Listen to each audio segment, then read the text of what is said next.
আমি বলবো আমাদের দেশের বা পৃথিবীর 70 to 80% মানুষজনই কমন পিপল আর হয়তো 10 to 20% মানুষজন মেধাবী, গড গিফটেড। বাট ওই 10 to 20% মানুষ কি পুরো দুনিয়া কন্ট্রোল করতেছে তা না। এই 70% কমন মানুষজন যখন এক্সট্রিম পরিশ্রম করে ওই জায়গাটাতে যায়, তখন তারা দুনিয়া নিয়ন্ত্রণটা আসে। তো আমার মনে হয় না কখনো এরকম হয়েছে যে একজন মানুষ শুধুমাত্র পরিশ্রম করছে এটা তার অপরাধ, বা সে শুধুমাত্র গাধার মতো পরিশ্রম করছে। আর একটা খুব লজিক্যাল কোশ্চেন হলো যে ভাই, আমরা সবাই জানি জিম করলে বডি হয়, আমরা জানি যে খাবার কমাইতে হবে, প্রচুর এক্সারসাইজ করতে হবে, তাহলে আমাদের সিক্স প্যাক হবে, আমাদের একদম হৃতিক রোশন টাইপের ফিগার হবে। বাট কয়জন করতে পারছে? আমরা তো সবাই জানি কি করতে হয়, তাই না? আমরা তো সবাই জানি যে মেডিকেলে পড়ার জন্য আমাদেরকে বই দাগা দাগা পড়তে হয়, প্রচুর প্র্যাকটিস করতে হয়, প্রচুর এক্সাম দিতে, দেন মেডিকেলে চান্স হয়।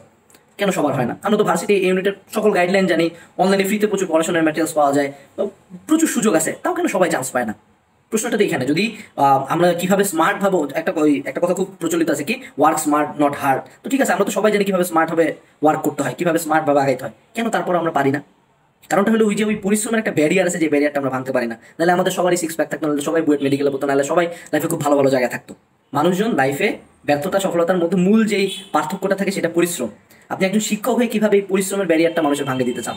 কিভাবে আপনি হাজার হাজার শিক্ষার্থীর একটা মনের আশা যে না সে ঠিক আছে, আমি হয়তো পারি না এতদিন, হয়তো আমার মেধা কম, আমি হয়তো পরিশ্রম দিয়ে তাদেরকে কাটাই দিব, এই ইমোশনটাতে আপনি কিভাবে আঘাত হাতেন আমি জানি না।